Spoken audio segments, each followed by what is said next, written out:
Mixed martial arts. Mixed martial arts. How do we like our martial arts? We like them with the baddest mother effer in the game! Baddest mofo, baby, let's go! UFC 318 is one sleep away, and I suppose we will be crowning a baddest mofo, but mostly we will be celebrating the lifetimes and career of that man on the right side of the screen, Dustin Poirier. He makes the walk the final time at Smoothie Kingston and Hollins this Saturday in the main event of UFC 318, where he fights Max Holloway for a third time. Some other stuff is happening, but let's be honest, that is primarily the thing we are talking about for this event. Hey, everybody. My name is Jed Meshew. I'm a writer for MMAfighting.com. You can see my stuff right there. It's a great website. And we got a great show for you today because 318, I'm very excited about. You could hear the excitement in producer extraordinaire E. Casey Lyden's voice. But what about the excitement of my co-host on this journey, the man here to break it all down with me, the king in the north, Alexander K. Lee, AK. How we doing? I'm emotional. I don't know if I'm excited. I felt it when I saw Dustin step to the scale at the weigh-ins this morning. You guys can watch the replay of our weigh-in stream that Casey brought to you, and I did some talking over. I don't know. It kind of caught me off guard. When I saw the diamond step up, and I was like, oh, we're really in the final stretch here of the final week of this man's fighting career, and it's great. I'm glad we can celebrate it. We so rarely actually get to celebrate fighters' careers. I mean, I don't even want to name some of the guys who've just hung on and hung on and hung on and essentially just faded into retirement, or not even retirement, but an uncertain void of will they or won't they fight again, but they definitely shouldn't. So yeah, it's kind of nice. Even if it's an MMA retirement, I know people are already thinking, oh, Dustin will come back someday if the right opportunity comes along, or he'll go, with his bare knuckle or something. I don't know, but let's take it at face value. Let's look at it earnestly, and yeah, let's believe that this is the last fight of Dustin Poirier's career. Because if you can do that, I mean, again, we don't get to do this often. There's not a lot of farewell tours in MMA. Very, very few, though. We have had a couple of them this year. Most notably, we got the Anthony Smith goodbye, and that was pre-planned, and they did something special. I suspect we will get that to the nth degree on Saturday. But before we sort of talk about when I think most of this preview show, AK, as I sort of lined out, made notes, I think we're mostly going to talk about the main event because that is sort of the primary driver of this card. But before we get to that, much has been made of this card in total. I was on Morning Combat earlier this week, and it was a talking point. BTL yesterday with Mike Heck, it was a talking point. It really does feel like maybe the second or third most pervasive conversation heading into this card. How is this card? Is this a good card? Because we know the main event and how important that is. Meaningful maybe is a question, but AK, using whatever you want to, whatever rubric, grading scale, however you want to codify it, how do you feel about UFC 318 in total? Yeah, I think Casey and I kind of came to the right conclusion about that when we were talking on the show this morning. It is a good card. In a void, no question. You look at this card, it's even if you're kind of looking at it as far as, well, there's not a lot rankings wise, not a lot as title implications wise. But if you're just looking at the matchups, you're like, Paulo Costa, Roman Kopylov, that looks like a good matchup on paper. Kyler Phillips finishes Oliveira, it's a total sleeper fight. Vettori, Brendan Allen, I mean, that's a grudge match people wanted to see for a long time. Even Kevin Holland and Dan Rodriguez, that's a fight that's been booked a couple of times, which I think people really want to see. And fingers crossed now we're finally getting it. So in a void, really solid, good card. But it is a pay-per-view. So we actually had to kind of boil it down to not just as a good card, is it worth $80? And we tried to sort of work at the math, thinking how many pay-per-views do we think your average fan buys? There's 13 UFC pay-per-views a year. Generously, if people get half or a little less than half, 5 or 6, this probably still doesn't make that cut. We were looking at some of the cards that people would have very likely purchased. Maybe the January card, even though the main event got changed, Of course, 317 was definitely going to be in there. There was one other I can't remember we came up with. We figure people by now have already bought at least 3 UFC pay-per-views, and depending on their budget, they might only have 3 left for the year. And it sounds harsh, but I don't think UFC 318 would make that cut. If you are someone who budgets, again, a certain amount for UFC pay-per-views. So it's a weird question because, yes, it is a good card. I mean, I think it's definitely a good card. Should you spend that much money on it? I mean, if I'm being responsible, commentator, I don't think so, man. I would tell people you got to save up because you got 319 coming up. Madison Square Garden card, is probably going to be a banger. 319 is bad, though. Yeah. Oh, the card itself is the card is bad.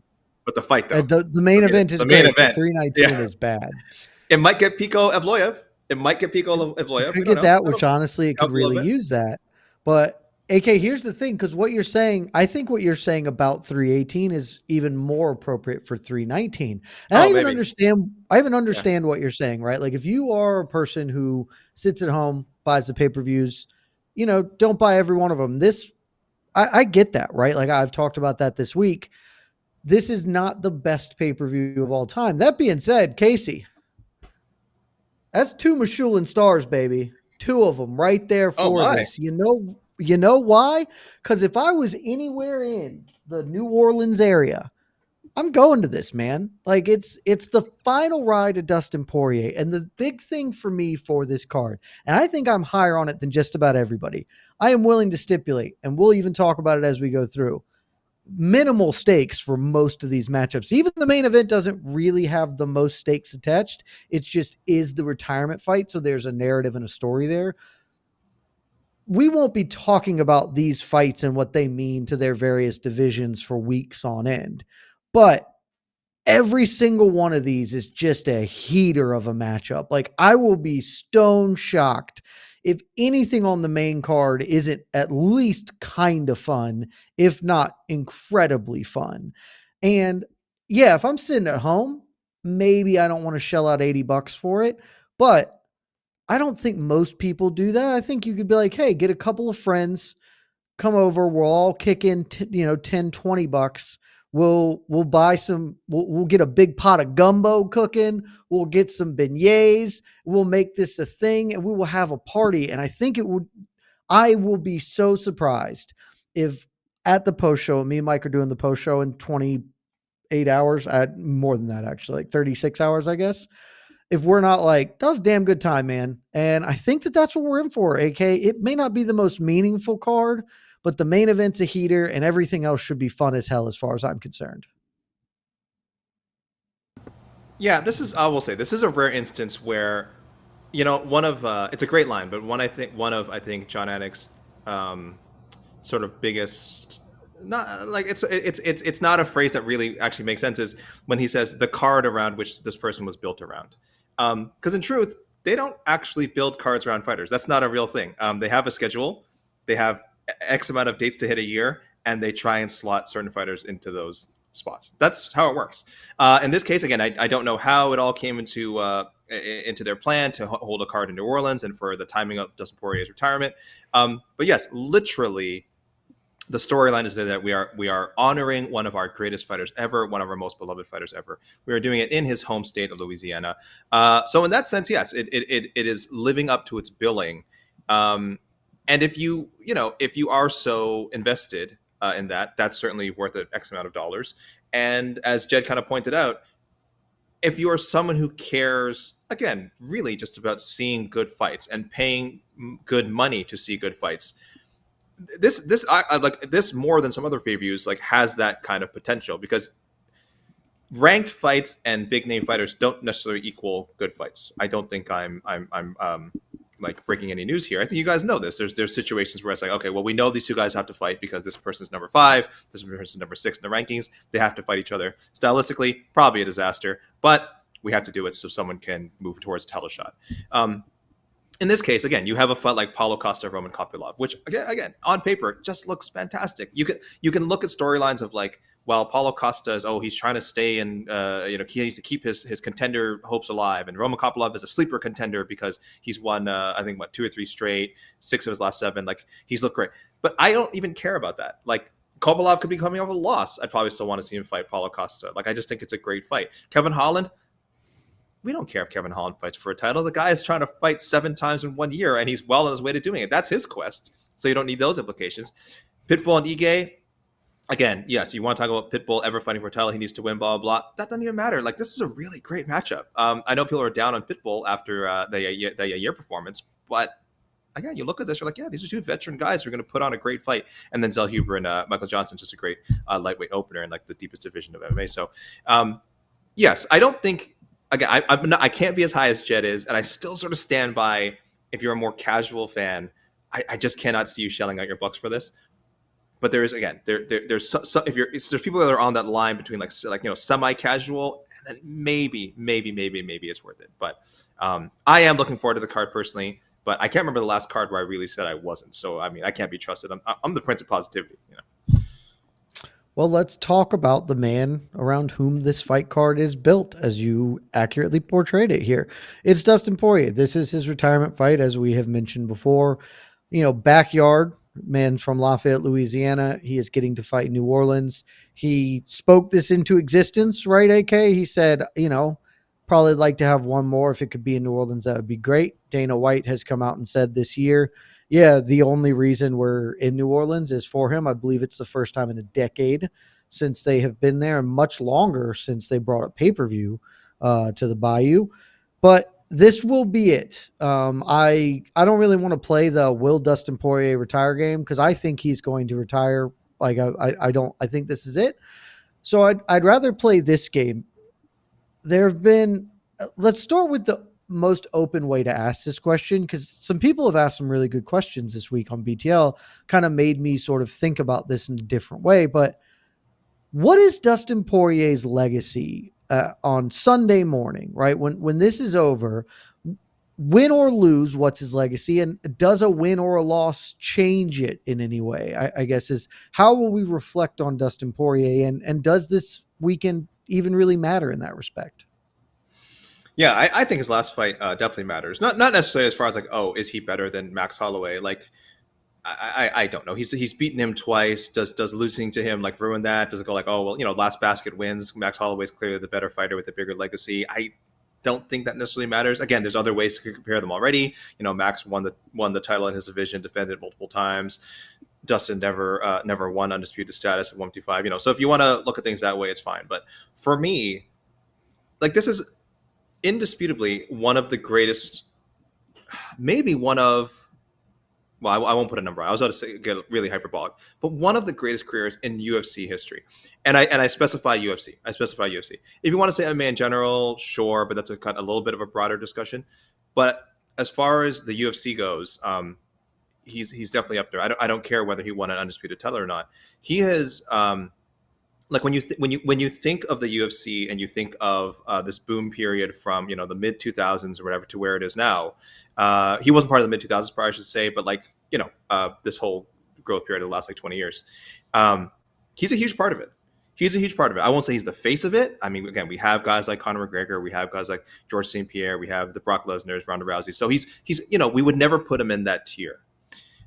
But certainly when you think of like memorable images, memorable fights, great fighters, guys who are always exciting, he is right at the front of that pack. When we talk about the action fighter, the guy who you get excited when you see his name on a pay-per-view, if it's on a TV card, you're like, I'm definitely tuning in. Like, I'm tuning in to see him fight the Korean Zombie. I'm tuning in to see him fight Max Holloway the first time. I'm tuning in to see him fight Anthony Pettis. That means something. Right? Because as much as we talk about title defenses and winning streaks and all that, that stuff is great. But that cannot be the only way that we define a fighter's legacy. Like, it just can't. So Poirier is in that next tier or that next category of, like, who do we associate with good, positive, fun times? Who was always welcome on any card? Who has, I struggle to think about it, has like never had a boring fight in his run with the UFC? There's not a lot of people that fit that bill. And Poirier is right in there. So I hope people aren't being too negative about, like, I mean, it's definitely different than with Anthony Smith. Remember with Anthony Smith, there was, maybe the word legend was being thrown around a little too much. People were like, oh, is he a legend? Is he this? Is he that? Does this need to be celebrated in some way? I didn't care about that discussion at all. Like, I was just like, he does deserve some recognition. With Poirier, there can't be a debate. I mean, there cannot be a debate that this guy is as worthy of celebrating, of remembering as any champion. And again, maybe I'm caught up in the moment. I'm still sure there are people who will disagree. Like, there's no such thing as inarguable things in sports, but I think this is as close as it gets. And I hope when people look back on Dustin's legacy, it's like, this is a guy who did it his way. And if he wins on Saturday, who went out his way, which is, again, extremely rare. Yeah, the going out his way would be awesome if he wins. We like you said, we just have so few of those, right? Robbie Lawler is sort of the most recent, like, really good one. And then that's just different, right? Like, knocking out Nico Price is not the same as beating Max Holloway in your retirement fight. I have pondered what Poirier's legacy is going to be for a while, because I don't think win or loss functionally matters here. It would be great to go out on top. And I think that there is maybe a small chance that if he loses, that maybe in a few years he would come back, because fighters really struggle to sort of go out on losses in their career. But I think mostly he's gone, and it kind of doesn't matter what happens Saturday. I think he's going in the Hall of Fame. He's certainly going in the Hall of Fame for a fight, right? Like, he's got 4 that are worthy of inclusion. And I think he'll just go in independently. He is one of the more beloved fighters of this generation, if not all time. And somebody asked a question yesterday, AK, I'd like your perspective on it, right? Because I think it was a really good one, and it made me think a lot. Even after the show, I kind of spent some time thinking about it. I don't know that Dustin Poirier is the best fighter to never fight for, or to never win an undisputed major championship, right? Like, there are a couple of great names out there. I think he's in that conversation. And he's in that conversation with another guy whose career is very similar in a lot of respects, but I think probably had a better career, but is much less beloved in the same way. And so it's Justin Gaethje, a man who is to some extent also tied with Poirier. Why do you think Dustin Poirier is more beloved than Justin Gaethje is? Because both of them are, among the 5-7 most exciting fighters who've ever done. They both, probably in the 50 greatest fighters of all time. And they're both certainly in the conversation of best fighters to never win a belt. But when Gaethje retires, it doesn't feel like we're going to get this sort of great, enormous send-off. Is it just because of the Conor wins? Is it because of how his story has unfolded? Is it because of the Good Fight Foundation? Like, why are those two viewed differently, even though they're pretty similar in many respects? Yeah, definitely. I think for sure Poirier got a little bit of a head start in the UFC. I think he maybe debuted maybe 5 years prior to Justin Gaethje. Not that people didn't know what Justin Gaethje was up to in the World Series of Fighting. I mean, if anything, he was one of the 3 most talked about fighters in that promotion during his existence. But as we all know, there's a difference between being in the UFC and being a UFC caliber fighter who's fighting, for another promotion. So there you go. There's that a little more familiarity with Dustin. And kind of what I was saying before is we feel like we've grown up with him. And we almost have. He was, how old was he in his first UFC fight? I believe. 21 years old. There was quite a bit of buzz around him I want to still. say that's right. Yeah, there was quite a bit of buzz. He, of course, had the whole documentary about him as he was getting to the UFC. So there was buzz there, but it wasn't like he was a massive star right out of the gate. It was like, this is a kid to keep an eye on. He had just turned 22, it looks like. Wow. But remember, he fought twice in the WEC before that. So Yep. Yeah. He was, in fact, 21 when he made his WEC debut. Crazy. And we were told very early on, this is someone we need to watch. And we were rewarded for it. And that feels good. That feels good when, whether it was, I don't know if it was necessarily the UFC that was doing the hardcore promotion, but that there was this buzz on social media again. There was a documentary. There was this kid is so young, and if he gets together, he's going to be a future world champion someday. And that narrative carried on for so long. That's something I think, whether people remember it distinctly or not, subliminally, that's in the back of our minds. Like, oh yeah, this is that really exciting young kid from Louisiana that we were told would be a champion someday. And we've got to see him grow up in front of our eyes. It's the same as, it's the same as if you love a sports team and there's a player that you followed for 10 years on the same team. You're going to have a different affection for them than you're going to have for someone who joined them maybe 5 years later. If they had success together, it's like, but you know what? But that guy who was with us 10 years, that's the guy I'm really attached to, So there's so much love for Justin Gaethje. I do agree his farewell tour will probably be a little bit different. I I think the way they sort of remotely as beloved. Like yeah, he's not in the same yeah. conversation of his beloved. I think the way they carry themselves is probably outside, like their personas outside of the cage. Not to say that like Gaethje is some jerk or something, but he's part of a more aggressive management company, I guess would be my diplomatic way of putting it. That doesn't So always rub fans diplomatic the of right way. you. Look at you, Yes. your tact is undeniable. Yeah. Yeah, while Poirier again, I can't recall who manages Poirier, but there is this element of like there just seems to be less of a barrier between him and fans, and then he has stuff like he has the hot sauce and he has the foundation, and again, and Justin Gaethje might have those things too, but for whatever reason they're just not as well publicized, right? So we feel we know Dustin a little bit better, and that's it. And I think there's just that aspect of their personality, and Gaethje, I think even though he's he does interviews too, I think we equate him as a little more of like I do my talking in the cage and I'm just doing media to get out of the way. While Poirier has some really, really great quotes, paid in full. And he marketed himself incredibly well with that. I was talking did. about it yesterday. Yeah, and we definitely he definitely seemed like someone who was more willing to play the game as far as doing media and stuff like that. So it makes a difference. It makes a difference. So it's not one thing. It's a bunch of little things that you said that has created kind of this kind of big gap between them as far as fan appreciation goes.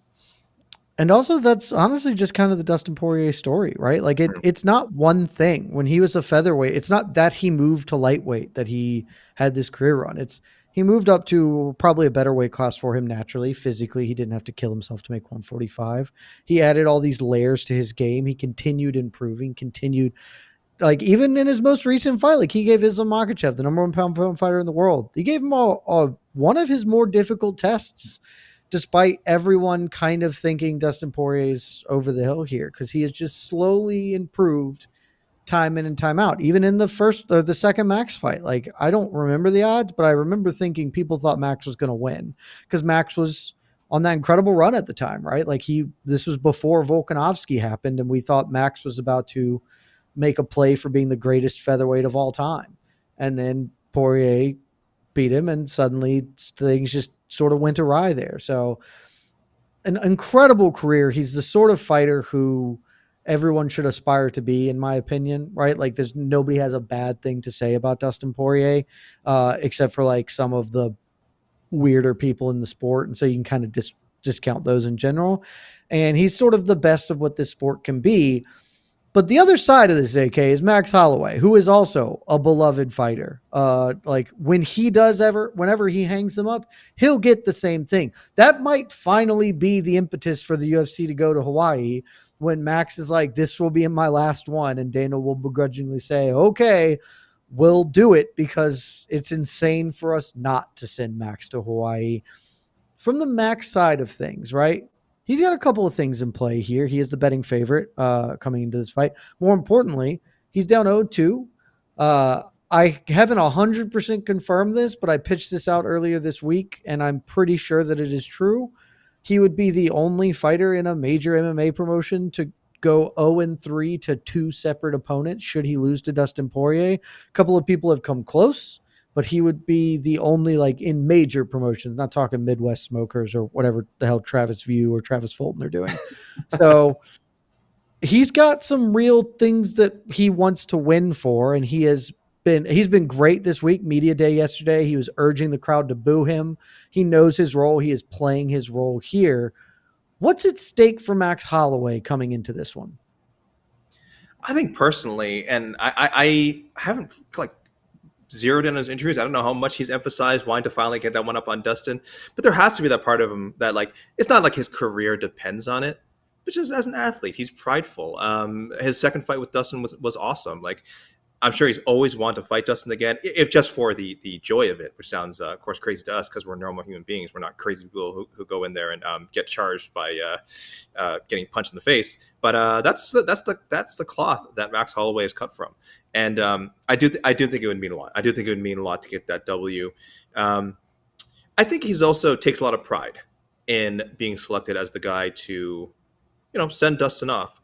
We have a very small sample size. But we saw it with the Korean Zombie as well. And I think Holloway was, like, genuinely touched. Like, I think that's like an honor that really very few people can get once, much less twice, to be said, hey, we are designating you to send off this other fan favorite. So for him to be one in Zombie, which he put him out in a shield, and now him and Zombie are best friends. Like that formed a lifelong bond in a strange way. And him and Dustin already are intertwined forever. I mean, this is a feud dating back to 2012. That's crazy. I mean, it sounds crazy that both guys, they first fought then, have fought in an already epic rematch 6 years ago, and somehow are crossing paths again in another meaningful fight. Like, that's just so bizarre, and yet somehow so fitting for these two absolute legends of the game. So I do think this could be a great gimmick for Max, by the way. And if he beats Poirier and sends him off, I have this somewhat horrifying image of him just knocking Dustin out cold in front of the Louisiana crowd. Maybe he can take out Jim Miller next.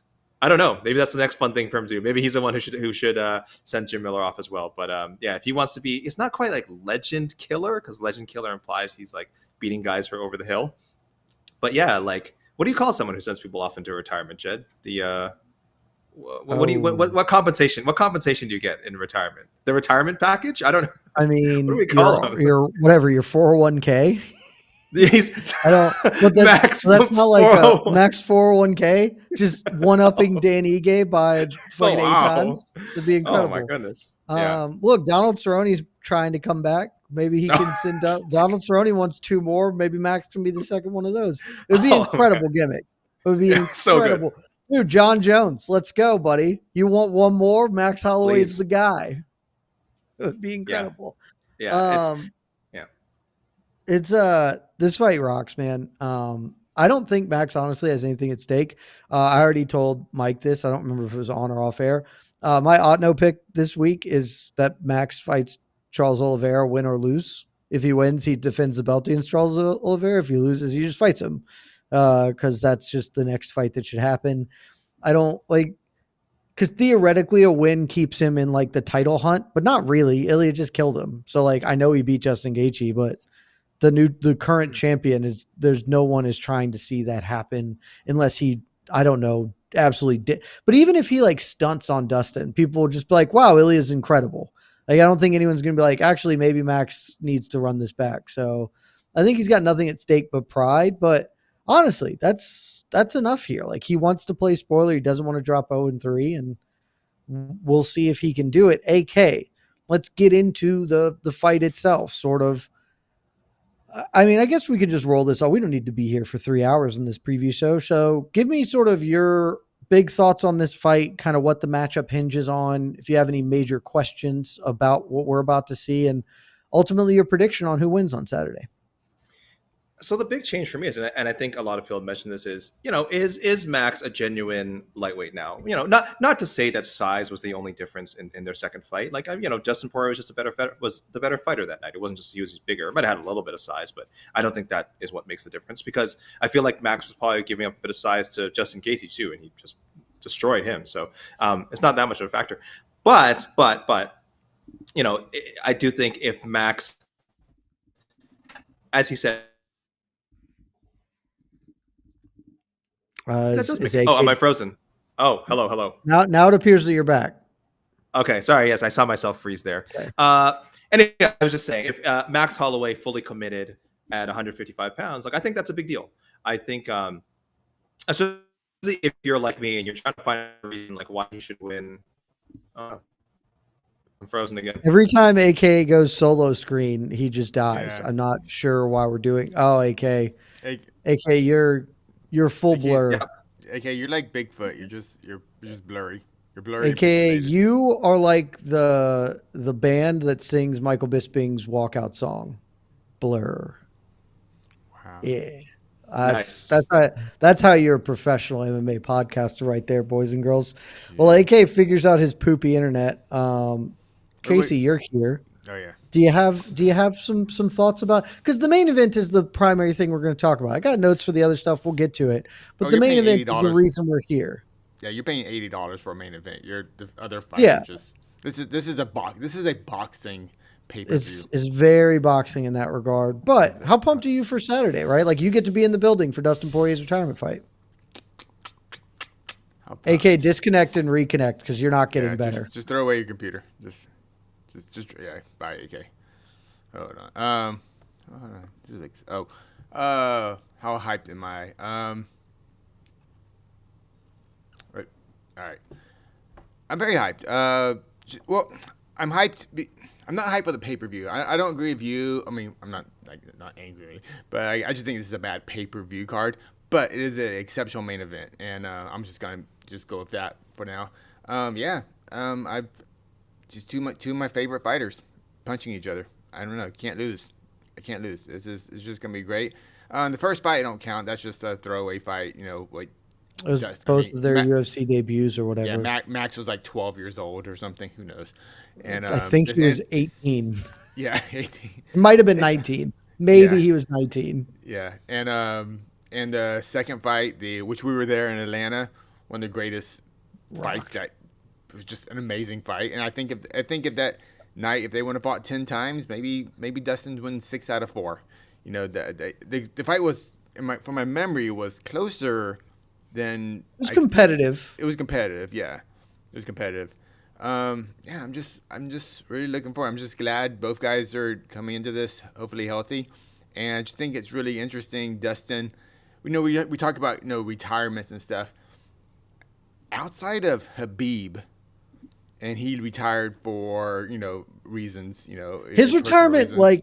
Should be the good retirement, but it's not because of the circumstances. Yeah, and we didn't know that was the saddest retirement, and we didn't know that was his final fight either. This is kind of different when we know it's their final fight. Like when DC retired against Stipe, did we know that was his final fight, or did we just assume? I don't know if he had said it, but everyone thought it, even if he hadn't said it.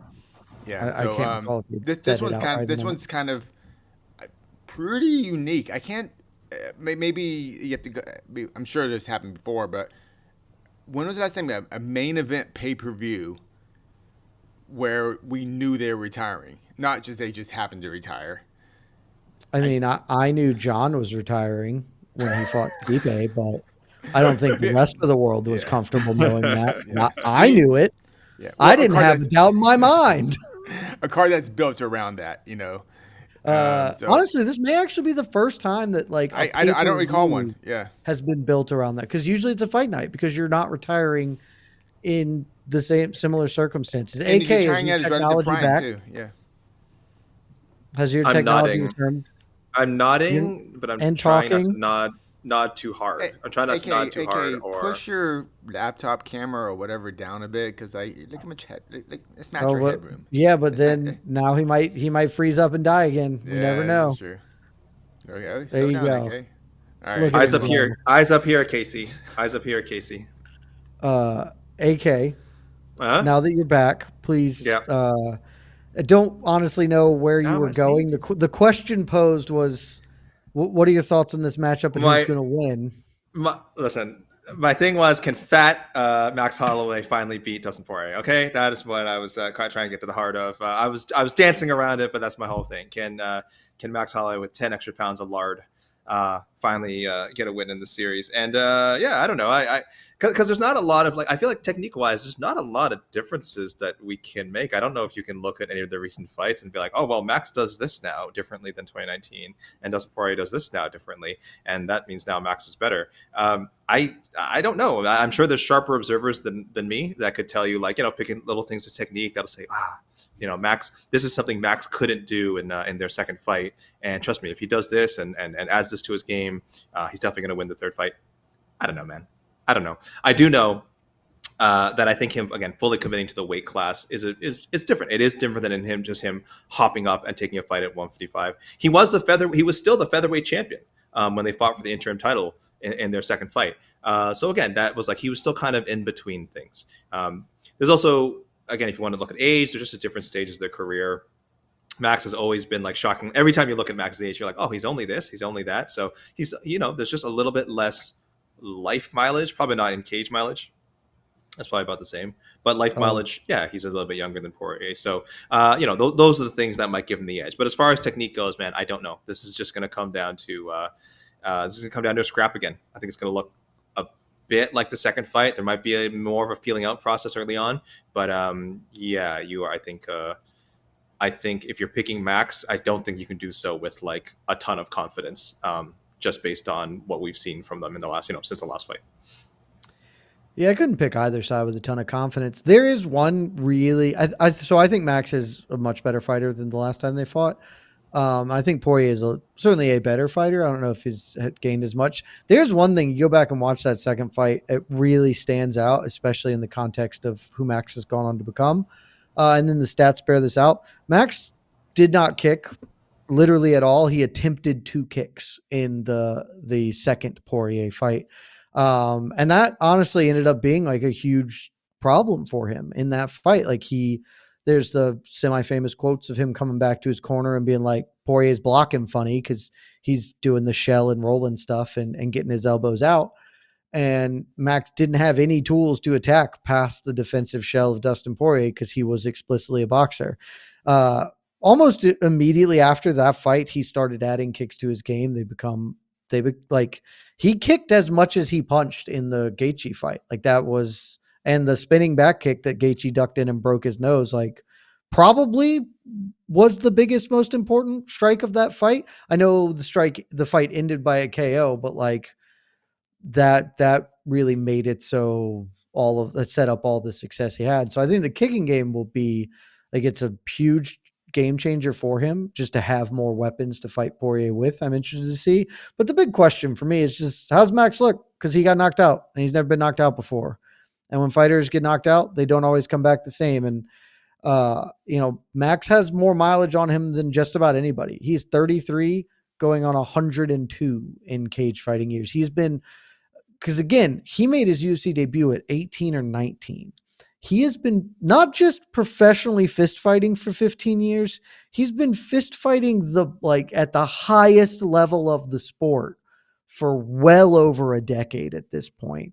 And the stats bear it out. Like he leads everybody by 10 million miles as far as significant strikes landed. He is also a significant leader in significant strikes absorbed because he lands at a 3-to-1 rate, but he's in a lot of long drawn out wars where he eats shots. And I'm concerned for how that's going to look because in the second Poirier fight, Max got stumbled several times. That was many years ago, but then he got dropped for the first time ever in his career against Gaethje. I know statistically they didn't count that. That's bullshit. And Max acknowledges that that's bullshit. He got dropped for the first time ever. And then he got put out against Poirier most recently. And that's a bad trend for a guy 15 years into a fist fighting career, even if he is relatively young in like real terms. And Poirier can thump. I am like, that is the really big question, is maybe moving up to lightweight. His chin can take the blows a little bit better. He's less, sucked out to make 145. And so hopefully, but if he comes in and Poirier cracks him and he starts wobbling around, I'm like, well, this may be the end of Max Holloway. And so I got real questions. I'm deeply fascinated. AK, I will go ahead and give you my prediction and we'll go to you.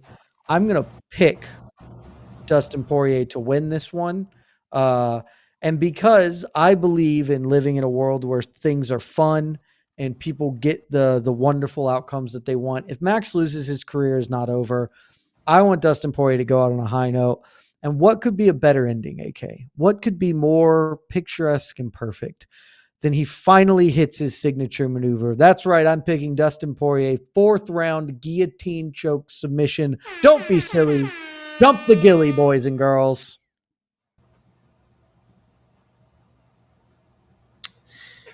I'm going the other way. Jed. I'm going by the horrible reasoning of, wow, it's really hard to beat someone 3 times. That is my.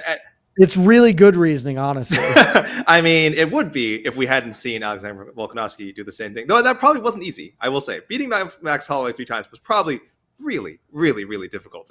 It's not just that. So the other reasons I mentioned, I feel like Max's preparation is just a little bit different this time. I think you're right about the kicks too. I would like to see that weapon implemented. So I'll go Holloway. I just think. And I'm a believer in this gimmick of him sending out some of his fellow legends out on their shields. So give me Holloway. I'll tell you how it's going to play out. A little bit of a slow start to this first round. Business picks up in the last maybe 90 seconds of round 1. And we're like, ooh, it's going to be a classic. It's going to be a classic. But then in round 2, Max is going to catch him with something, and I think Max is going to knock him out in Louisiana in the main event. So I'm going Max Holloway, second round KO/TKO. Wow. Just Yeah, let's do it. rooting Let's for do it. believing in the sadness. Look, it could absolutely happen, and that would be interesting if nothing else. But come on, man, it's Dustin Poirier. Let's go out. Let us have this one for one of the few like good guys in the sport. Let's give him a good send off. Give him that gilly. Think about how he would 100% never return if he jumps a gilly and submits Max. Like, because there's no way he could improve on it. Like, did it? I'm out. Mic drop. Best moment of my career right here. Let's make it happen. AK, we got some other fights to talk about. And you already kind of did this, but I'll run them down very briefly because we're going to go about this slightly differently, AK. Normally, we would talk about the co-main event here. The co-main event is a middleweight contest, Paulo Costa taking on Roman Kopylov, and at least it looks like this will happen. Costa, not always the most reliable guy, but Boroshinya made weight. Seems like this fight will go forth. Kevin Holland, Daniel Rodriguez in a welterweight contest. Dan Ige, Patricio Pitbull in a featherweight contest. Pitbull's sophomore effort in the promotion, and opening the main card, Michael Johnson, Daniel Zellhuber in a lightweight contest. And in lieu of us talking about the co-main event, which, you know, feels a little penultimate fighty, frankly, given the context here, let's do this, AK. Pick one other main card fight.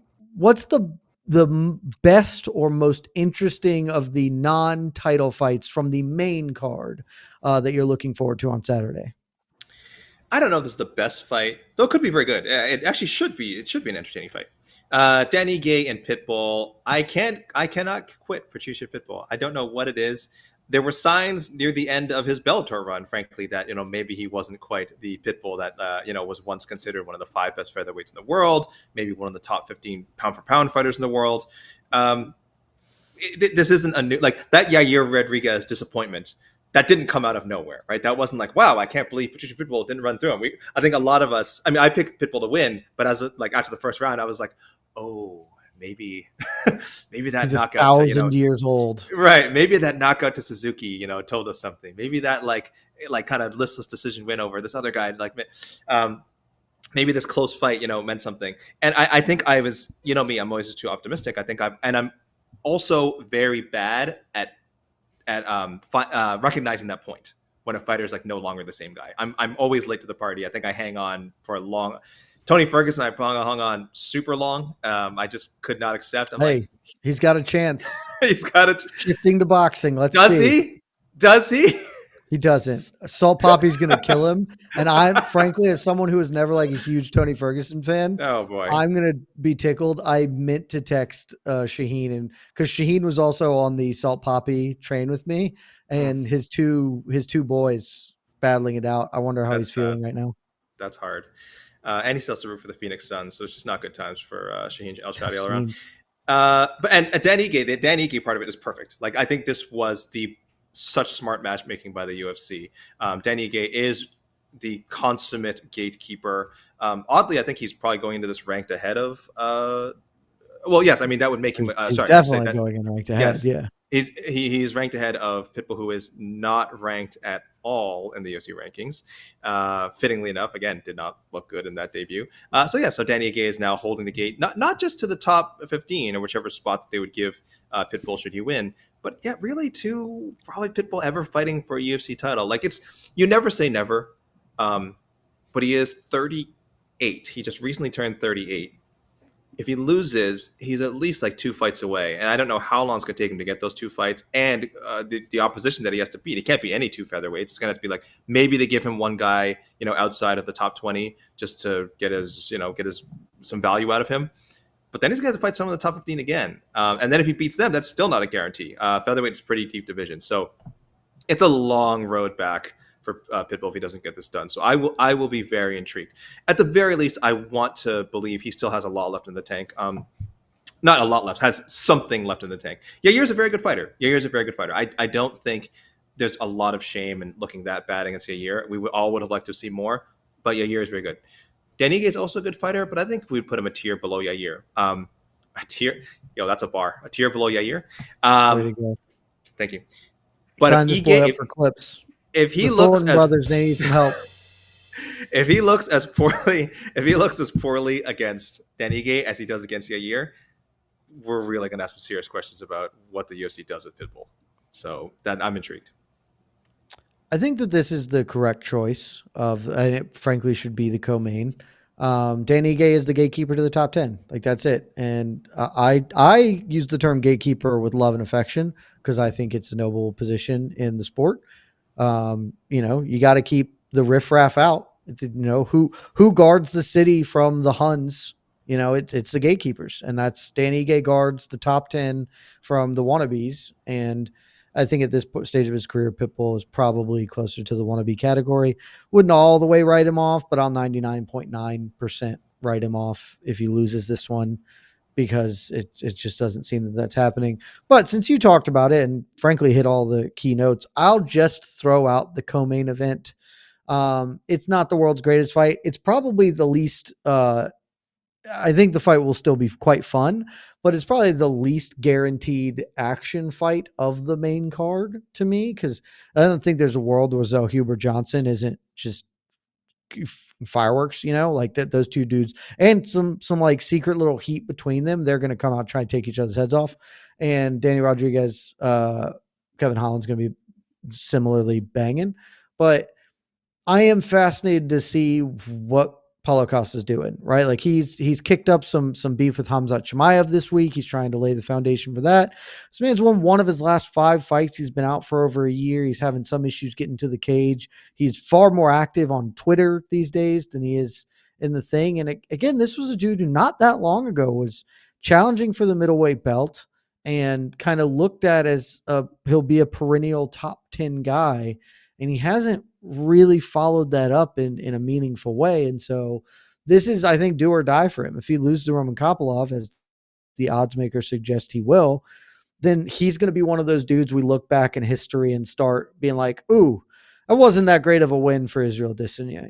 Like when we're in hindsight, because there are plenty of those, right? Like people do that shit all the time. Like, well, man, like Patrick Cote, that's a soft win. Like, it's not as good a historical win for Anderson Silva as his title defense, but like Cote was on like a 5-fight win streak or whatever. Same thing with Costa.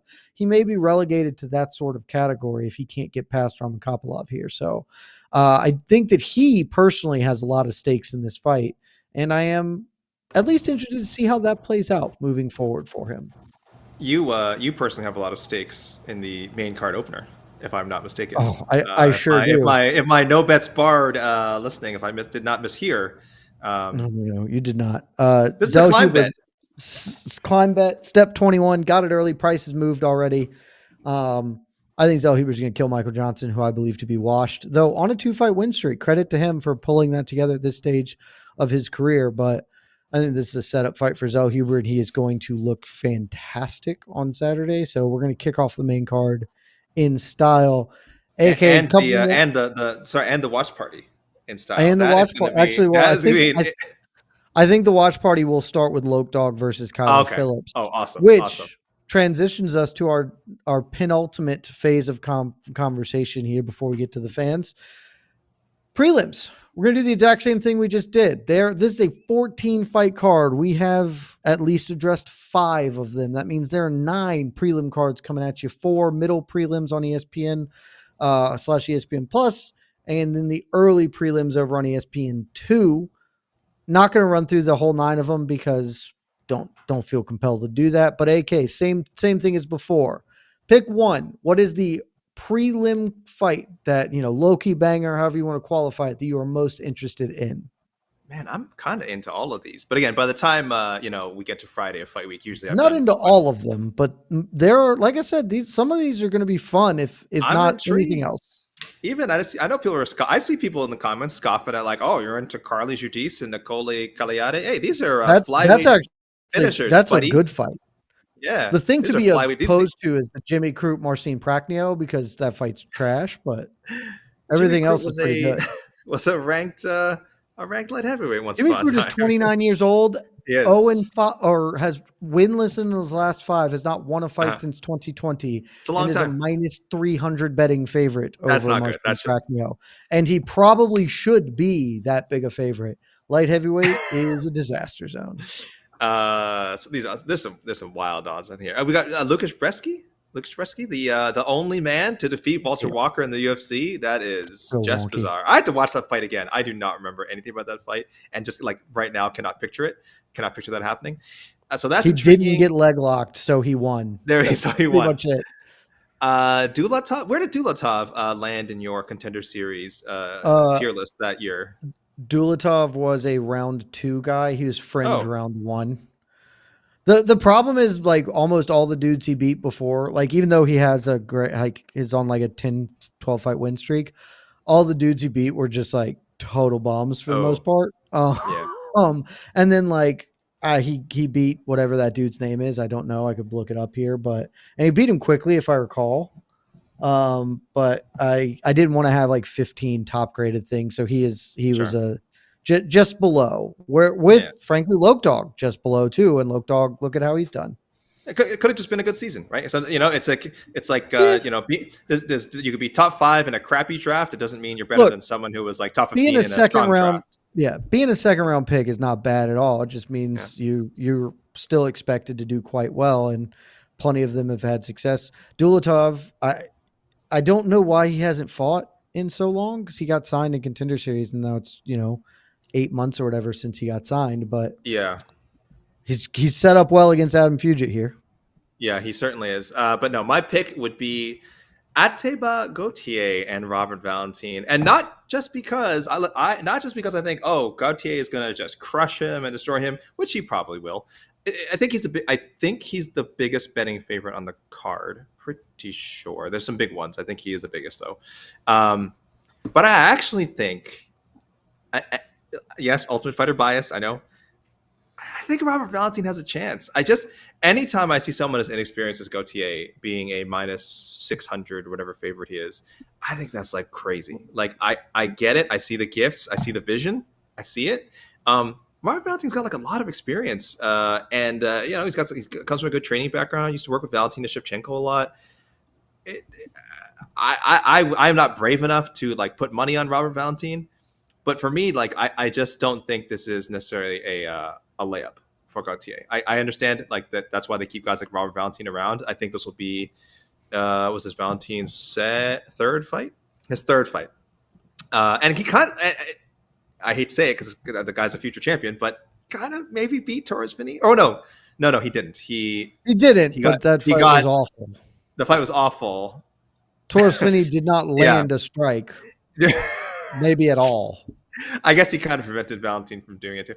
My point is, I think Valentin's a gamer, and stranger things have happened than him upsetting blue chip prospects like Gauthier. So again, much like I said with the Pitbull Ige fight, like I don't know if it's necessarily the best fight, like.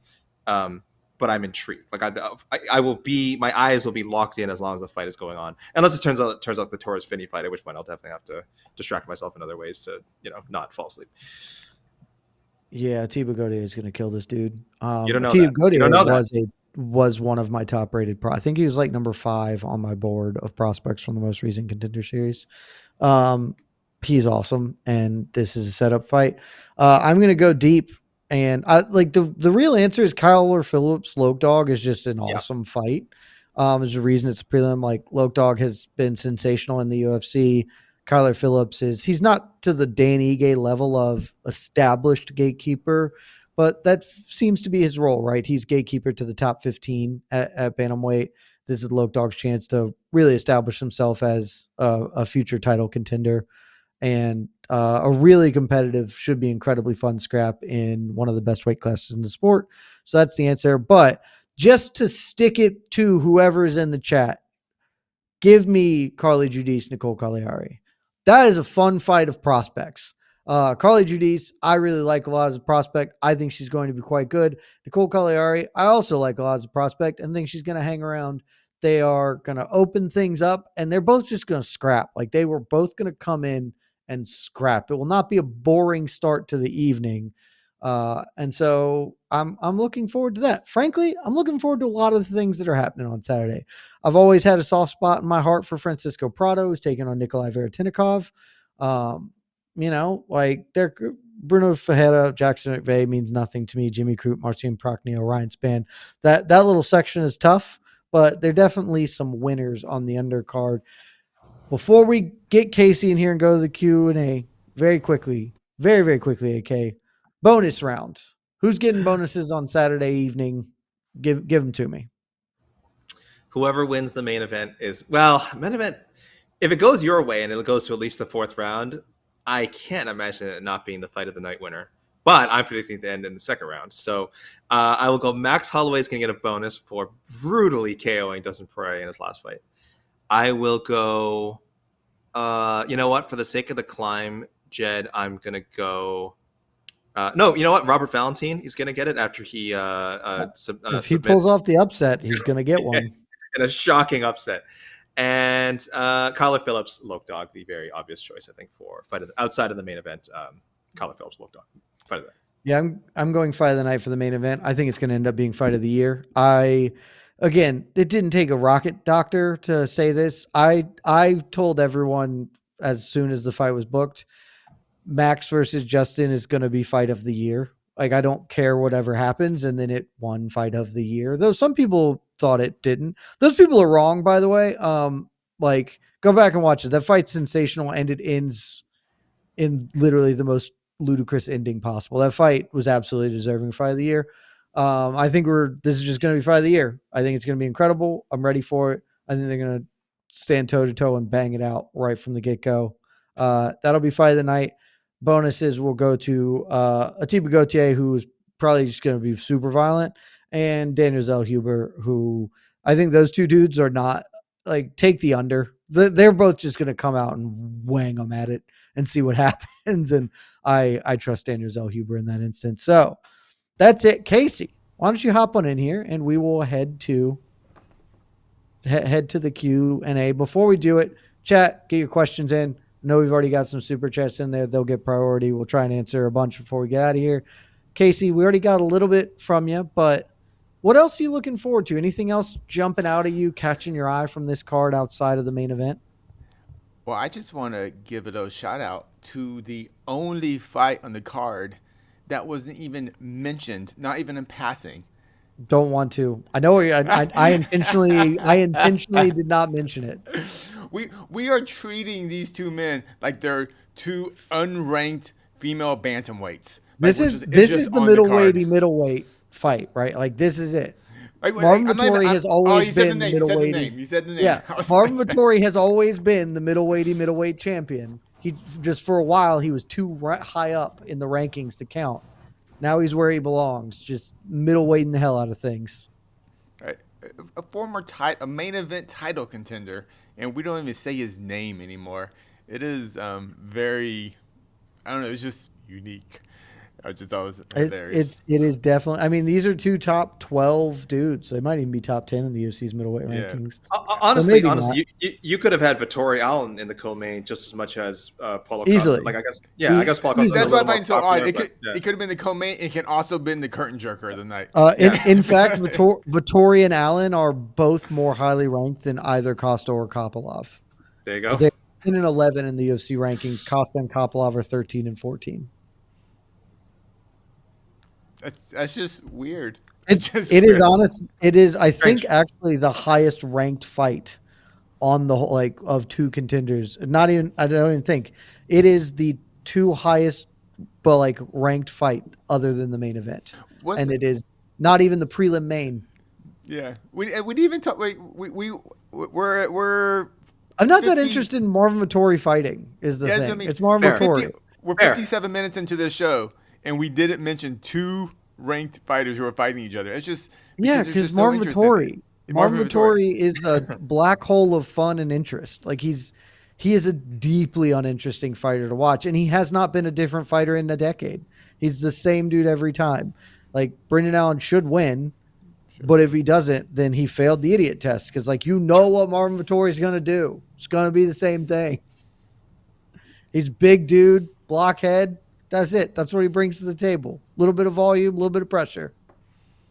Actually, the one thing I think is just so interesting about this card also is, we talk about Dustin Poirier's career, And Michael Johnson is also on this card, and he's I think a year older than Dustin, and he colded Dustin Poirier. Killed him. Man, that was the moment where you were like, all right, Michael Johnson. He's got it back. And that's not he even had just talked come about. off the Nate Diaz loss, but you're like, okay, like he's got it together now. And then he lost 3 in a row. It's just so. That is, just, look at just this run from Michael Johnson. One, Michael Johnson has mostly fought really good dudes, but this run is pretty friggin' insane in hindsight. Beats Edson Barboza. Great. That's a great win. Loses a splitty to Beneil Dariush. That aged quite well. Loses to Nate Diaz. Everybody knows who Nate Diaz is. Kills Dustin Poirier. Great. Kills him. But that sets him up to get dummied by Khabib. Then he gets blown up by Justin Gaethje. And then gets tapped by Darren Elkins. Yeah, fight of the year. True. Fight of the year, but gets blown up by Gaethje and then gets tapped by Darren Elkins. And suddenly it's just like, well, you're not really a going concern. Then he wins 2, loses 4. Then he starts alternating wins and losses. Like, he is sort of the definition of lightweight, man. Like, he's good. He's not great, but on any given night, he could blow up one of the best dudes in the world because he's a top 30, top 35 lightweight. And that weight class is a roll of the dice, like half the time. It's where there are only 2 UFC lightweights with more appearances than him: Clay Guida and Jim Miller. That's it. Yeah. Wow, I didn't realize that. Yeah, it's crazy. This is his 27th appearance as a UFC lightweight, and only Clay Guida and Jim Miller, which is insane. Those are insane people to be in the same sentence as. We're talking about longevity. So he lost to Clay Guida. How has he not fought Jim Miller? I'm making sure he hasn't. Yeah, but I didn't miss it. Okay, well, I know the next. I'm going to add another Otno pick. Fight Jim Miller next, Michael Johnson. Like, that seems the most obvious thing in the world to do to me. One more step to 50. Yeah, he has an amazing number of fights and moments, but like, not a chance he's going to be a Hall of Famer. No, he's no chance. Oh, well, the fight of the year with Gaethje, he could get in. Yes, but right. That would be his way in. Isn't that like the 6th or 7th on the list of fight of the years for Gaethje? It's definitely like 4 or 5. Yeah, I'm saying. So it's not like Gaethje's going to go in like 5 times before we get to the... Gaethje might honestly be the most decorated Hall of Famer in like 30 years because he's got at least 3, no doubt about it, going in. And he has 4 fight of the year. So it's pretty ludicrous. Sorry, before we go to questions, but when I was looking at Michael Johnson, that kind of reminded me why I think we all love Dustin Poirier is because of those losses he's had to Michael Johnson, because of those losses he had to Conor McGregor, because of those losses he had to Justin Gaethje. He looked like he was done, and he comes back and just in a very organic, I'm just going to keep winning. I'm going to, just be myself. And he's back there at the top again, even after taking these horrible losses.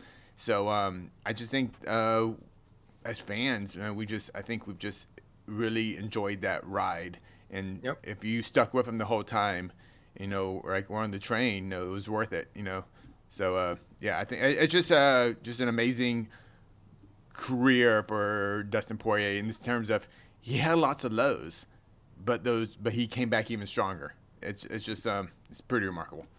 Yeah, no drama, no politicking. He fought Benoit Saint-Denis when he had nothing to gain from that. Everyone said, well, if there's obviously Benoit Saint-Denis trying to climb to the top 5, just right? Like he just, I'm gonna do it. And of course, he's like, hey, I'm Dustin Poirier, I'm a better fighter, I'll take him out. It's great stuff. And I think you're right, Casey. I touched upon it earlier. Like there's that reward of sticking with someone because, again, we talked about you don't get a lot of perfect retirements in MMA. It sounds so sad, but you don't get a lot of fighters that you like pick early on and like, oh wow, and then you're like, oh, I nailed it. Yeah, this person went on to have a 20-fight Hall of Fame career. I think most fans can relate to this. We all have like a dozen names of guys. We're like, yeah, this guy's gonna be a champion. And then like 4 fights later, they're out of the UFC. 2 fights later, they're losing on the regional scene. You never see them again. There's way more of those stories than there are of Dustin Poirier stories. So we have to appreciate those Dustin Poirier stories when they come along. So. That Michael Johnson loss was the last one before he went on what became his career-defining run. Like after that, he wins Jim Miller. Then it's the Eddie Alvarez pair fight, or the Eddie Alvarez no contest. Mhm. Anthony Pettis, Justin Gaethje, Eddie Alvarez rematch, Max.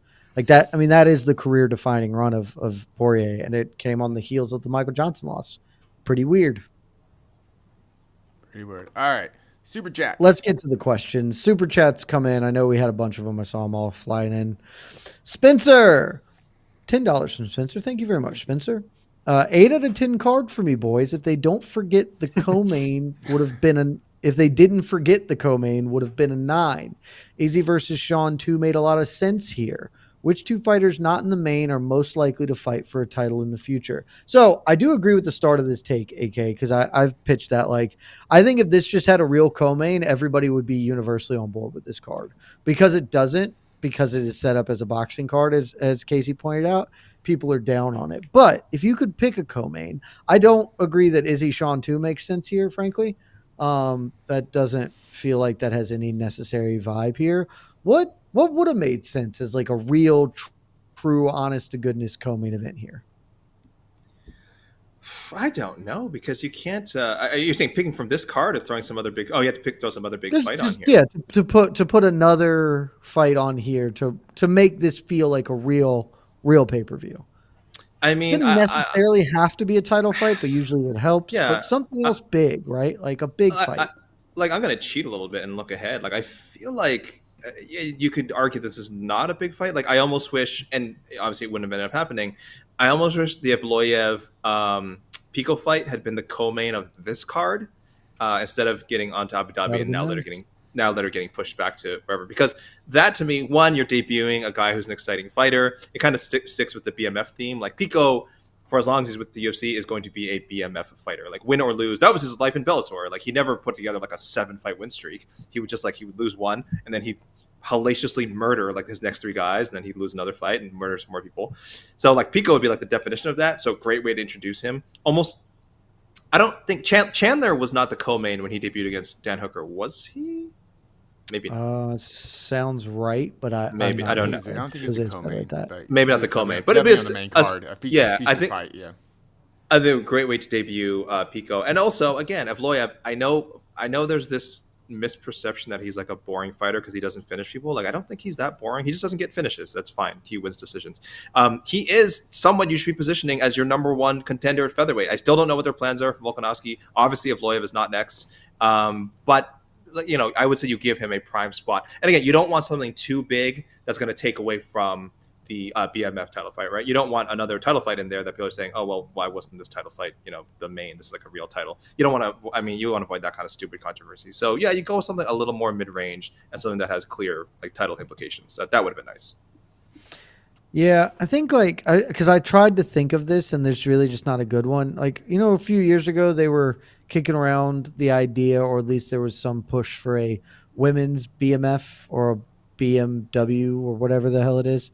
That they were talking about, but like there's not really a great choice for that anymore because the women's divisions have all sort of died. But like that would have been a nice little extra piece of juice here to get this over. But as far as which 2 fighters not in the main are most likely to fight for a title in the future, I will go ahead and say that it is. I'll go Zellhuber over Loke Dog. I think that that's the battle is between those 2. And Zellhuber's super young and lightweight. There's a lot of room to grow at lightweight. You got a bunch of dudes who are going to be aging out of that weight class very soon. And it's still a little bit true for bantamweight, but I think I just like Zellhuber more than I like Loke Dog. I cannot. Are you picking 2 names, or do you have another name? I'm picking Zellhuber as the name. Okay. It says which 2 fighters. Oh, then those 2. I misread that. Zellhuber and Loke Dog. I'll go Loke Dog, and I'm almost certain this is actually going to happen someday. Kevin Holland is going to find his way into a title fight. Not as the like original like scheduled fighter, but as the Kevin Holland, like something's going to happen during fight week. Hey, Kevin Holland's on the same card. Kevin Holland, you're fighting for the welterweight title or the middleweight title or light heavyweight title, whatever he happens to do. He'll get a Moicano he is, title shot. Exactly. That is actually the exact comparison I'm talking about. Yes, he will have enough wins on his resume and so much goodwill with the UFC and the fans that they'll be like, oh yeah, we want to save this main event. You're here, Kevin. It's your time. You're getting a title fight. So I would almost like Kevin Holland would like be my number one choice if I pick one name. I think that's totally real. I am not confident Kevin Holland will stay at one weight class. And until he stays at welterweight, I don't think he's going to title fight. But I think that's totally reasonable.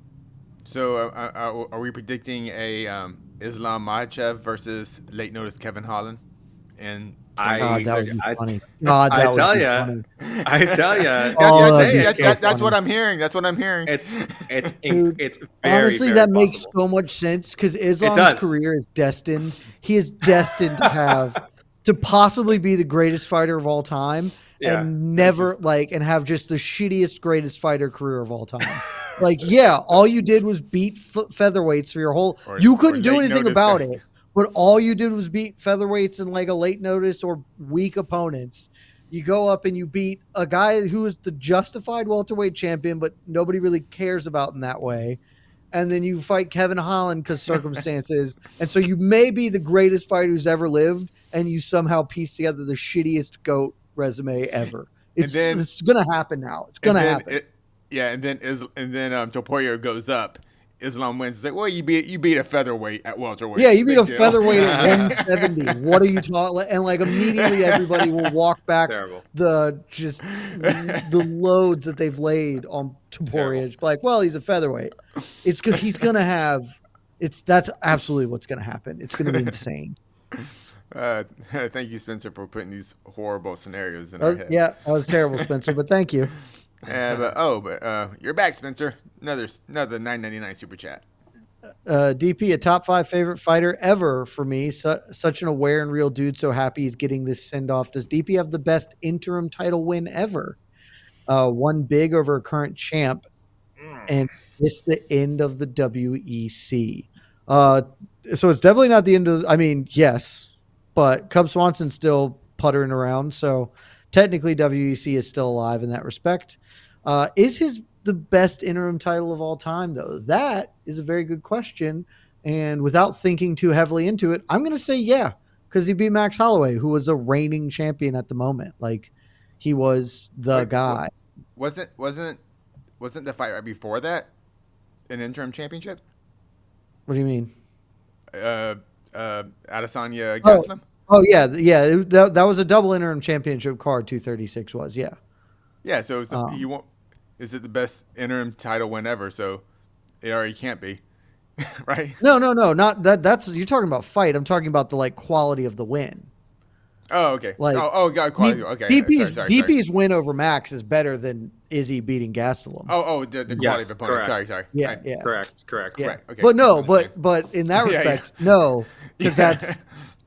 I'll tell you what that second fight is. That's probably the best fight that of all time that didn't win fight of the year. So, which is pretty ludicrous. What fight of the year that year? Izzy Gastelum won fight of the year. Sorry. Yeah. I had to switch it around. Sorry, in my head. The two best fights of the year happened back to back inside of an hour of each other. Dude, I so vividly remember how emotionally exhausted you were in the post show. Yeah, you were like. It's this is too much. I can't do this. I don't know what to do right now. That was ludicrous. I'm going to say yes. Best interim title win ever. Yes. Okay. I'll say Tom Aspinall beating Sergey Pavlovich because he became the actual real heavyweight champion that night. Actual champion. Yeah. So it's not. So that to me is the biggest one. We all know as soon as he did that. It's a good argument. It's a good argument. We knew that. Yeah, and we knew that John Jones was not going to fight again for 9 months because he tore his pectoral muscle or whatever. We're like, yeah, this guy's a real champion. I'm good. We've moved on. We've moved on from John Jones. I'm good. That was that. That's a good one. I'll also, shout out to Robert Whittaker Yoel. Great win. Similarly, controversial. It was, but that was also the real middleweight belt, and everyone kind of knew it was the real middleweight belt. So but I'll take this one because beating Max is better than beating anybody else, basically. So. Thank you, Spencer. Thank you, Spencer. $10 super chat from Alan L. Alan, Jed, I got you as an example when speaking to law students about how you don't have to practice law forever. Who do you think will be the top 5 lightweights in 2026? You should never use me as an example. I mean, I'm happy. I love my job and my career. I would not say that if we replayed my life 10 times, I'm not sure I end up as well as this worked out in any of the other ones. Probably high rolled here, but this is very kind of you to say. Top 5 lightweights of 2026. I answered this question in a mailbag not that long ago. It's really hard because this weight class is due for some pretty major turnover.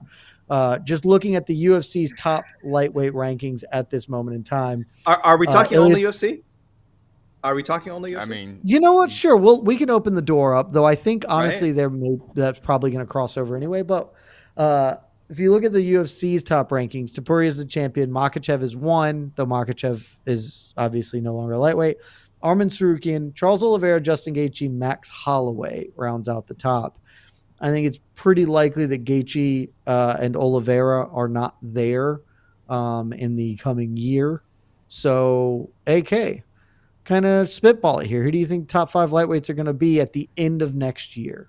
Oh, mercy me. Arman Tsarukyan will be in the top 5. Whether he wins the title or not, he'll be in the top 5. That feels very comfortable saying that. I would also say Ilya feels very comfortable saying that as well. Is he going to jump up to 170 away, though? I don't know what this guy is going to do. They're not going to let him. Also, he shouldn't do that. He would not do well. He's tiny. He shouldn't. So I'm comfortable with those two for sure. And then Usman I also absolutely comfortable with. Paddy Pimblett? It's hard to argue that given – I mean, I know Casey hates that, but I think that's probably fair. He beat Michael Chandler. That's it. Yeah, but he's on a 7-fight win streak or whatever, you know? He's getting good. Okay. I don't know if you want to campaign for your boy Zellhuber, but that's top 5 that's too far by the away. end of next year. That's too far. Too far a bridge. I'm gonna round my. I agree with those 4. I'm gonna round mine out with. I guess we'll do it. Let's just have fun. Maybe Mateusz Gamrot people decide to love him again, and he'll get to fight somebody and win. I don't think that he should, but actually no. If we're gonna open it up, Alexander Shabliy. Oh well, Shabli's always there. Yeah, I mean that was a given. And AJ McKee. Who are the other 4? AJ McKee just went back down. So he's out. He's back down. He's out. No Paul Hughes love. I was just I was thinking about Paul Hughes. Problem is Paul. Like I think Usman will probably leave and be in the UFC by the end of next year. Paul Hughes, I don't know if we'll rank him top 5 because like just based on opposition, it's hard to do that. Yeah, like he might be, but it would be hard to rank him. It's more the MMA math thing. He just doesn't have. I'm throwing. I'll say Fiziev because I think Fiziev is very good still. Yeah, he just lost to Gaethje twice. That was it. I'm throwing Rufy in there. Mauricio Rufy. I think he'll be top 5 at the end of 2026. I mean, he's going to get a push. Yep, I'll do it. He's going to get a push, so that could absolutely happen. But yeah, lightweight's due for turnover, and it should be fun times this weight class moving forward. Yeah. Thank you, Alan. I'm kind of wondering, I mean, those are all great picks. I mean, but I know there's going to be someone, maybe not 2026, but maybe someone's coming out of nowhere for sure. Yeah, the out of nowhere guy. They always do. We'll just see. We'll see. Yeah, no, we just didn't predict that at all. He just kept winning. He just didn't lose. Maybe Paddy Pimblett is that guy. Who knows? I say Paddy Pimblett is kind of that dude, except for obviously he's very popular. So you know, he's just. But Casey, Taco Padilla. Casey. How about that? Hey, he's 3-0. He's undefeated. 3-0. Just keep winning. I'm saying undefeated in the UFC. I'm just saying. I hadn't lost. All right. Thank you, Alan. Joel Alvarez. If Joel Alvarez stays at lightweight, my God. He has the talent. He so has the talent to be top 5. He's so goddamn talented. God, he's so good. He's gonna be my great sadness. Like him and fucking Jalen Turner are just like, God, you're so talented. Every time you talk about Joel Alvarez, and I think he's awesome, I just hear Jalen Turner. They're going to end up being the same dude where like they're so talented and then their careers just kind of never panned out. And I'm gonna be so sad because they're Did the you- but- most fun to watch fight. But do people see what we're talking about with like the Poirier thing, where like you fought like if you had followed someone early in their career and like and actually followed them for Yeah. like 15 years, how rewarding that is, like how hard that is to find someone that actually can do that. It's extremely difficult. There's a Buddy, lot of let me- talented people in this game. Let me tell you, nothing has given me more joy in the past 4 years than Dricus du Plessis. Just Oh, yes. being like, it's the most fun when you can get in early and see it blossom. Like that's what You did say for the longest time, not the longest time, but at first that he was going to get killed by Robert Whittaker before it actually matchup was actually made. Before it was made, I think there was a time people were proposing it earlier in his career, and you were like, no, he'll get killed. And then when it actually got announced, you were like, But then I just had to be like, well, he's my guy, so I ride with my people. Him and RDR. God, when he and RDR fight for the belt, that may be my last day covering the sport. You can't get better. okay, that's it. That's it. It's that meme. We used to pray for times like these, you know? Yeah. Thank you, Alan. Thank you, Alan. Super chat from longtime commenter, Slito. Sleeto! Dying to hear Jed's full take on Moicano turning down lawsuit money and his insane comparison of the fighters that did accept the money. Sleeto, I am going to disappoint you here. Throw it to you guys in a second. I think that it's incredibly stupid, but I think that people have the right to be stupid. And if you follow Renato Moicano for money advice, I would suggest you not do that. But like, hey, look, if he thinks he's standing on principle, okay. That money's not going, like, if he really wanted to be, like, the part that is the dumbest to me is where he's like, he's clearly doing this to some extent performatively to curry favor with the UFC. But like, if you think you're doing the UFC a solid, you should take the money and then give it back to them. Because this you not taking the money just means it goes to the other fighters who opted in.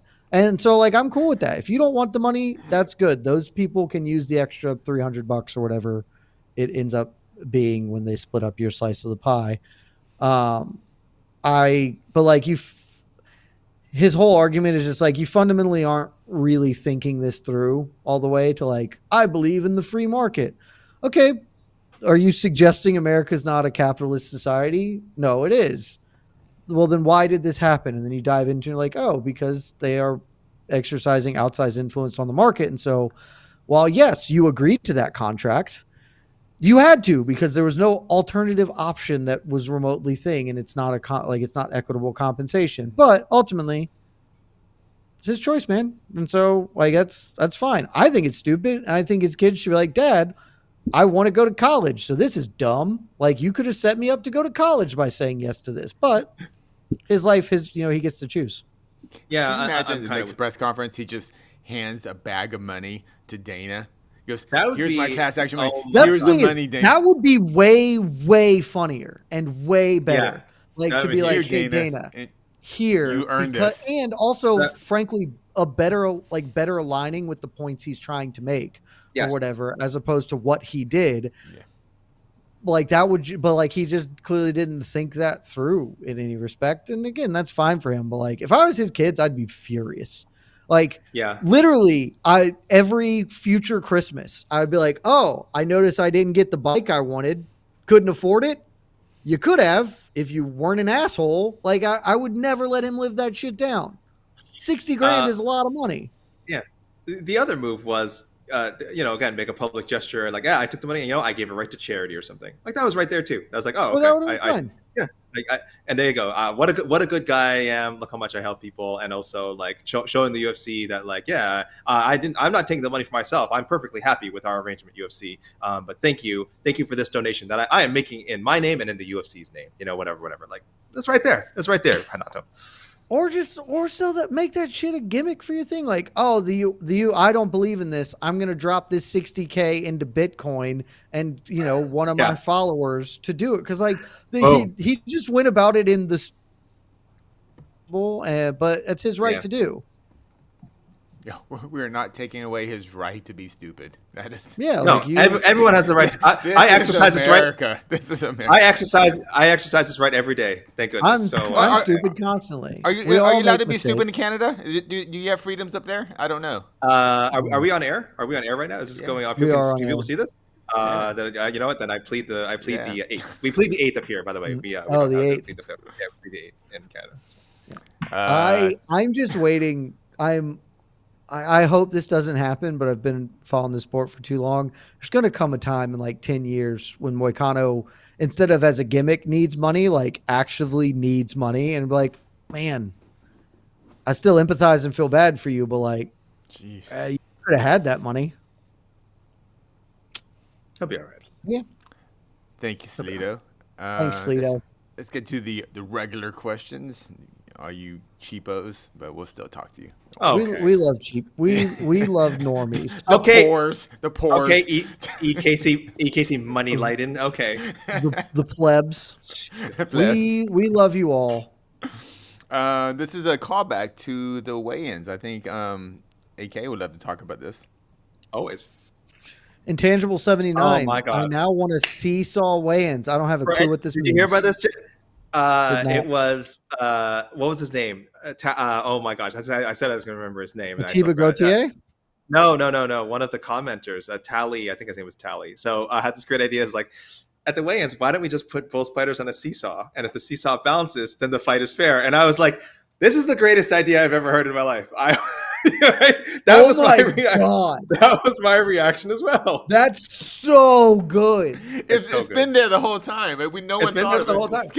Just get and not as a long fancy as seesaw. neither of them goes to the ground, right? Yeah. It's like it's just balanced enough. Like as long as they're at least up in the air, they're close enough. And oh my God, that's so good. I need it so bad. It's so good. Oh, that's the best idea I've ever. That's the best idea since Gator Quake. Dude, it's so good. I will push. This is the next thing we have to put. Chickens can't be goats is over. Like you won. Ducks can't be goats. Chicken. You won that battle, Jed. You won that battle. That's now so good. I'm so disappointed I didn't think of that. Fight Circus. If you are out there, I know you don't give a shit about weight classes anyway. Oh my! But if you are out there, like have a couple of fights that are quote unquote like sanctioned fights, and just like yep, we're doing the whole weigh-ins. Weigh-ins electric, dude. It would the make weigh-ins them be so fun. Oh my! How do we make this happen? And and they can sponsor that. Like this is another thing they can sponsor. Throw a sponsorship on there. Guess what, UFC? You just made more money. You got the UFC the sponsor. That would be so good. Oh my God! If somebody ever lets me run a fight promotion, we're instituting that immediately. J Ray BO2 in the comments is saying this doesn't work for heavyweight. Heavyweight should be allowed to wait. Heavyweight should be allowed to wait whatever they want. I think heavyweight's fine, but it's just funny because then it will go to one side. Boom! We know the difference. Like, all right, yeah. You see how high the other guy goes, and if it's like a certain height, it's great. That's such a fun idea. It's so good. It's so fun. If you're out there and I forgot your name, comment here. I will go back and I will watch the weigns to remember to credit. That's literally one of the best things that's ever been said on one of our programs. Good. I want it so bad. All right. Comment from our good friend Joseph Boza. Paulo Costa has lost 4 of his last 5 with Contender Series starting in a few weeks. Is Paulo fighting for his job? AK, what do you think here? Because I could see it. I think he actually could be. I think I saw people saying he had recently signed some sort of extension or something, but guys, that doesn't mean anything. That doesn't mean anything to the OC. If you lose, you could lose one fight in a row, they can cut you. It actually doesn't matter. I'm glad Joseph frames it as, yes, we have Contender Series coming up. This is when we tend to see certain cuts happening because they look at someone like Paulo Costa, who I guarantee you guys is making a pretty penny. I'll try to quickly find like the last sort of actual pay we can find for him. He's not on the minimum. He's not on the minimum. He's not on the minimum. He's making pretty decent, I think, chunk of a 6-figure contract, and that's like 5 or 6 Contender Series people. So. Yeah, when we did a roundtable earlier this week, we said like what's on the line for Costa, and I said like relevance and like anyone ever taking him seriously again. But also, yeah, it could be his job, could get cut. And honestly, it might be what's best for him at this point because I feel like he's just not tuned in to competing at the UFC level right now. And I say this knowing he has a chance to win Saturday. Don't get me wrong, he has a chance to win that fight against Roman Kopylov, but he also has a chance to drop an absolute stink bomb, which we might see. So yes, I'll agree with the question, Joseph. I think there's a very good chance that he is fighting for his job. I think so, honestly, because he just doesn't have the secret nor the normal juice anymore, and so if he loses this fight, he's costly, and there's nothing to be gained by keeping him around. I would strongly expect that if Paulo Costa loses, he is either in PFL or BKFC or something else by the end of the year. I Hadn't have really Paulo considered Costa. that, but I do think that's. Sorry. So I was saying I have Paulo just saying Costa's salary, guys, ahead, from UFC. Sorry, guys, from UFC 298 in Anaheim. I don't think we have. What was his most recent fight before that? He fought at. Sorry, guys. I really brought this is good stuff, AK. Thanks for interrupting. This is what we call good air. This is what we call good air. No, he made the last fight we saw 298. This was in California, so we did get purses. Paulo Costa lost to Robert Whittaker and made $250,000. So he's probably working on a flat 250, maybe $100,000 win bonus. But even if it's just a flat 250, that's a lot of money. It's a lot of money for a guy who's on a losing streak. You know, it's kind of sad because that 250, if in boxing terms for the name value, that is nothing. But MMA terms, yeah. MMA terms are like, oh my God, can this $1 billion company afford this? But here we are. That's our that is like literally the next season of signings of the Contender Series. That one contract is like that sounds horrible. No. Yeah, you're right. But it's just how it goes. You put it in, but like that is a really crystallizing, clarifying thing. It's like that contract is 30 contracts from Contender Series, at least 20. So they're like fives, right? So or they're 10 and 10. So it's like, that's 20. It's 2 Paulo Costas or 43 people from Contender Series. UFC is going to pick the latter. Yep. But as far as losing his job, I really think it's not the loss, but it's how he loses. If it's lackluster 15 minutes, but if it's like one of those Luke Rockhold fights where it's just stupid fun, I think his job security is safe in the UFC. But if it's what was his last fight? Strickland. The Strickland one was bad, but the Whittaker one wasn't. The Whittaker one wasn't terrible. Like he clearly lost. If it's a Strickland type performance, but without the star power of Strickland, then I could definitely see Costa moving on. Thank you, Joseph Boza. It's a good question. One more before we get out of here. We did get another super come in. Oh, I see. Actually, we might have gotten 2.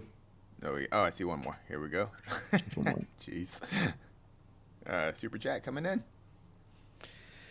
Still holding firm that Tony should fight Jay Ellis all these years later. Feeding him to salt poppy is tantamount to elderly abuse by his management. That's from J Ray BO2. I don't think it's quite that, but I legitimately believe salt poppy is going to beat Tony Ferguson. Like boxing isn't even Tony's thing. Like Luke Rockhold was on Submission Radio and was talking about this. He's like, I don't really know why Tony's doing this. Like, Tony never was a boxer. He threw spinning elbows and knees and, did all that weird capoeira stuff. Like, so Poppy's going to put hands on him. I was nodding my head to the first part that Tony Ferguson versus Jay Ellis. We've been saying this for a long time, that some promotion out there make this fight happen. This is like, maybe this is the bizarre world version of Poirier versus Holloway. Maybe this is how Tony's career should go out.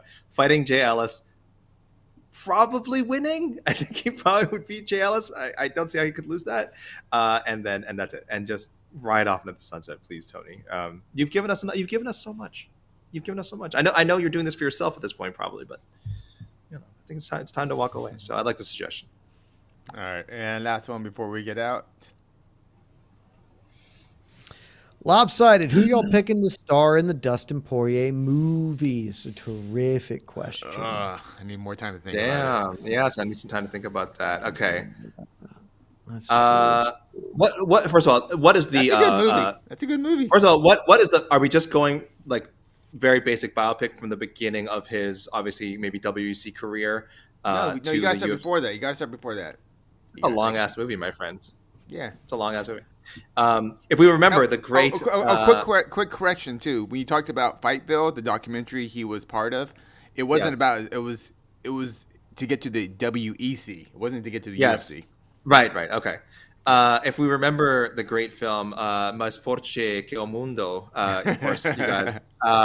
That only went up to actually almost the entire movie was up to like building up to his UFC thing, and then Hominick win, the right? Mark Hominick fight. Yeah, and that's it. And it ends in the Mark Hominick fight, him getting his ass beaten for like the last 5 minutes, and then but surviving. So you know, it's weird. It's you're not necessarily telling the whole. You really can't tell the whole story. So where would you go with Poirier? You would go up to what point would you go up to? I think. I think it's just a career retrospective. You know, it's just that's hard, man. Nobody does that. Nobody does that. Who plays Dustin and who plays Connor? Connor has. Can we not remove that part? This is why I would stop the story before we even. Oh, no, but I have my Dustin pick, and it's controversial. Okay. This is gonna be something against type for him, but I feel like it would be really fun. Michael Cera. Let's break out Michael Cera for Dustin Poirier. That's not the Chase Hooper story. Well, that actually would be quite good, but oh man, just like buff him up, like he just buffs up. Yeah, just like he's gonna have to put on some muscle. Like I don't want like you can start him as a 45er. Yeah, he goes Dustin Poirier. That's not fun. No, that's too obvious. Yeah, it's like way too obvious. So let's go with somebody a little more fun. Let's see the range Michael Cera can bring to the table. You know. No idea who plays Conor McGregor. Yeah. Could I was gonna say like Chalamet? Could his acting chops pull off Dustin Poirier? I mean, he's got the range for it. He's got the range. Lazy Bet is saying that too. Yeah. Gosh, that's a really good question. Yeah, you go comedian. Look, if you're gonna put Chalamet as DP, then you got to go Tom Holland as Conor McGregor, just because. I think that if I were making movies, all I would try to do is put Chalamet and Tom Holland in films together for the next like 20 years. So like they should be De Niro and Pacino and Heat forever. And pump steroids into them. Apparently, that's part of your plan. You know what? They don't have to pump steroids. I mean, Chalamet might need the gear. Tom Holland's fit dude. This is one of those questions like you're just gonna be taking a shower 3 days from now and be like, oh, that's it. Yeah. Or watching something and you'll be like, oh, that's the guy. That is the friggin'. But I don't know. I don't have an answer. I'm gonna have to think about that one. That's a great question. Yeah, I see some people. But you know, hey, I think there's a good Dustin Poirier story. Jeremy Renner can't play Dustin Poirier because he's 50. I'm sorry. Somebody in the chat like Jeremy Renner. You play Poirier's dad.